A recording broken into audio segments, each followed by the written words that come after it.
Ladies and gentlemen, my name is Industrial Faith. Welcome to the channel. Welcome to Factorio 4X, your 15-minute Factorio fix. This is Season 2, Episode 12. What are we doing today? What are we doing in this little video? We're building some more stuff.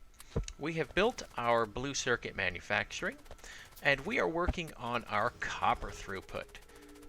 So we have to go up here, and again, I'm trying to fortify the base, or, I'm sorry, make the base defendable before I ever start the copper machine up. The copper machine. Not to be confused with any political machines, but that's what we're doing. So again, we're trying to build obstacles in hopes that the biters will do our bidding and head for our, what do you call it? We'll head for our gun emplacements. That being the hope, so we'll see. Now what I'm doing here is I'm trying to make it a little more even with the gun emplacement to the left, so hopefully anybody that comes running will see it and just be like, oh, I'm going to go run into that. So, and funny enough, I should say, humorously enough, all the work I'm doing here to defend the joint, the attacks I have to worry about are actually just a little bit to the south here and have nothing to do with this base whatsoever. So, yeah, it's a bit unhappy for me.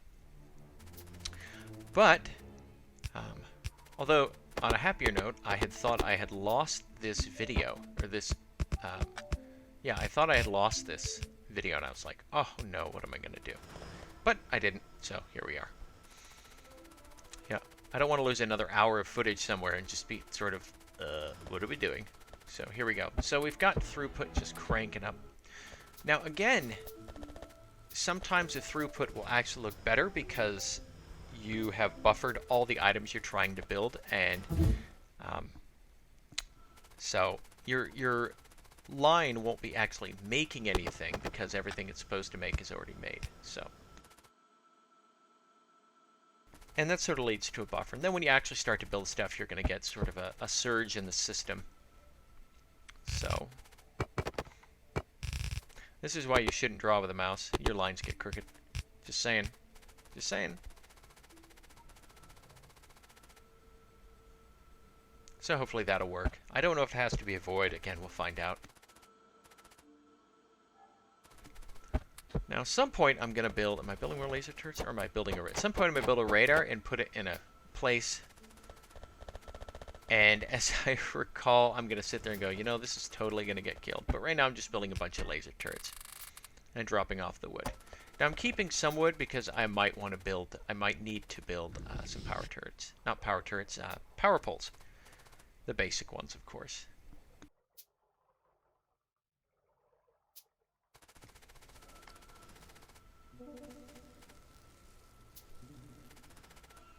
So I'm just looking to see how everything's running. That's usually what I'm doing when I'm sort of... And here I realize I need more iron throughput. So I'm actually going to move the locations of these mines... not the mines. Well, I'll end up moving the mines as well. But I was hoping I could fit in another entire smelting operation like I did with the copper, and the answer is no, I cannot. So I'm actually going to move all these things over by one and hope that it will work. And to be honest, the answer is no, it doesn't, but that's what I'm trying. So the only solution for me really is I'm going to have to build half a smelting line. And you know what, that's fine. It'll increase my throughput by 30%. I'm hoping that'll work and be enough. But regardless, it will be 33% more iron going through my system, through the assembly line. So I'm just going to build basic furnaces. Don't need anything crazy and special. And I'm not going to build it lopsided like the other thing either. At least I'm pretty sure I'm not.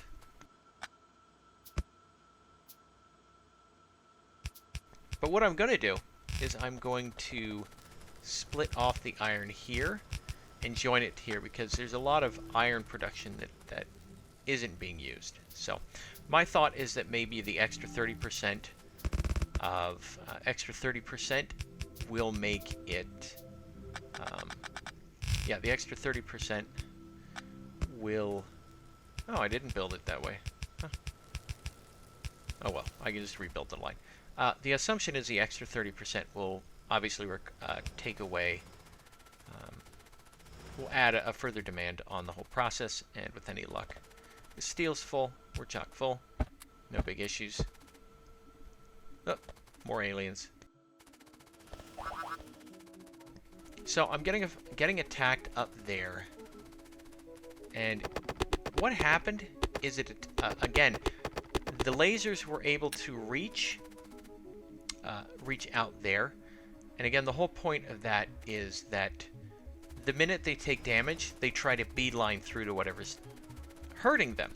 So that means if they have to chew through a wall, they chew through a wall. For some reason, their pathfinding stops when they take damage. Actually, I think it's a pretty interesting mechanism, and I think it's probably a good idea. So that way you're not building giant mazes that the biters will just run around in. But my hope here is that instead I can convince them to route around, and thus my lasers will take care of them. So here I think I can actually build it. I'm just going to build like this. Do I get rid of that entirely? No, I just rebuild it. So, and again, they've got a lot of places to run through, so there shouldn't be any issues with them. Well, it shouldn't be any issues with their pathfinding, so we'll see what happens.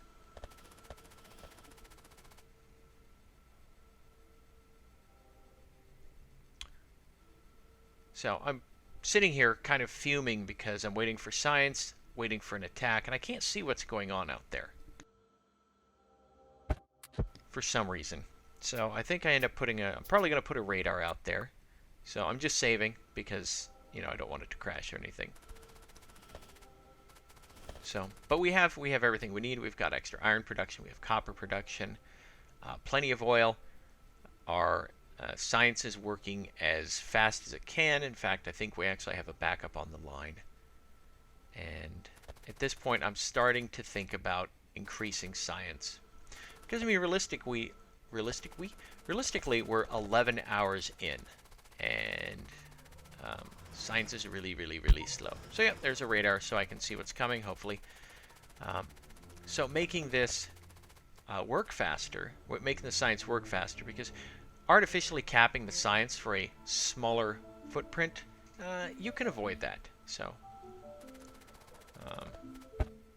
if you want.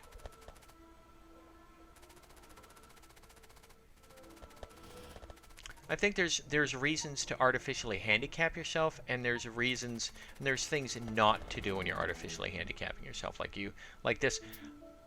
I'm probably doing half the science. Yeah, here we go. I'll put that radar there. I don't actually see when it bites it, but when I put it down, I'm like, man, I hope no spitters come up, because spitters will have the range to kill it, and my turrets won't have range. Now, if they were laser turrets, they would have range. They're not laser turrets. So these obstacles, again, should encourage the attackers to channel themselves into my guns. Heaven knows if it's going to work, really. There we go, another big... I want to see a bunch of biters attack so I can see how they're flowing, see if it's working. They are not cooperating. These natives, I'm telling you. They just don't want to work with me. I mean, I don't mind them attacking me. Pfft, whatever.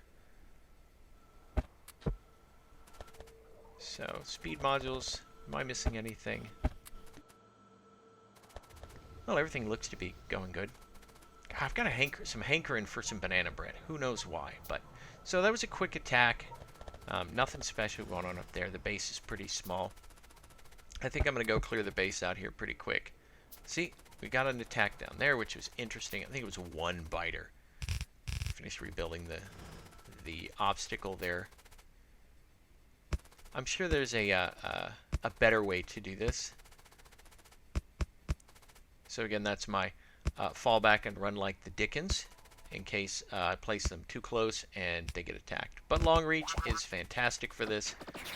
Look at those blue worms. Ooh, these guys were going to be a problem. Luckily, the lasers at this level, the damage is enough to kill them fairly easily. And all I'm doing is using repair kits, so I got rid of that because I didn't.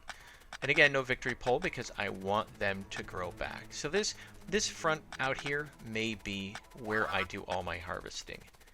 And that damage there, that's my that's it dying. See, it's dead. They killed it. Which made me sad. But I kind of went, well, okay. So I'm gonna have to. So I put it farther back. I can still see the gathering, and that's exactly what I want. So anything that wants to attack that is going to have to go through my. It's going to have to go through my guns fast. That's exactly what I was hoping. So again, I'm just hoping that we'll. Excuse me. I'm just hoping we'll get an attack, and I can watch it and kind of see how they flow. How I flow.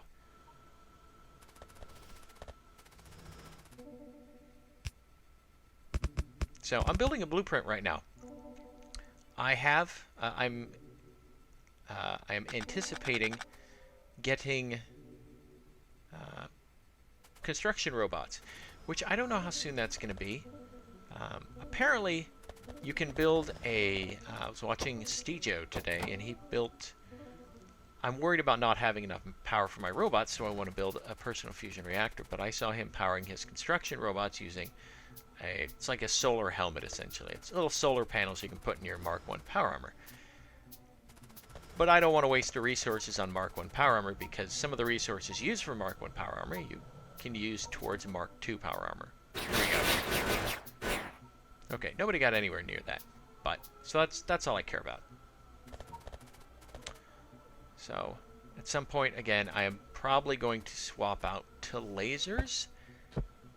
But I really don't want to because lasers are really handy. So are these guns. I'm sorry. I don't want to swap out to lasers because these guns are really handy. And all I'm going to do is, if I don't use them, I'll put them in a box somewhere. Now, I'm not one of those people who puts things in a box and destroys them. I just put them in a box, and there they go, because there's no reason to do that. There we go. Speed module 3. This is the one that made me crazy. 60 seconds a tick, a usage. And was that 300? Either way, it was a long time. And I just kind of went, are you kidding me? So I think I'm building, yeah, I'm building flying robots, flying robot frames. And these take a while to build, even at 4x.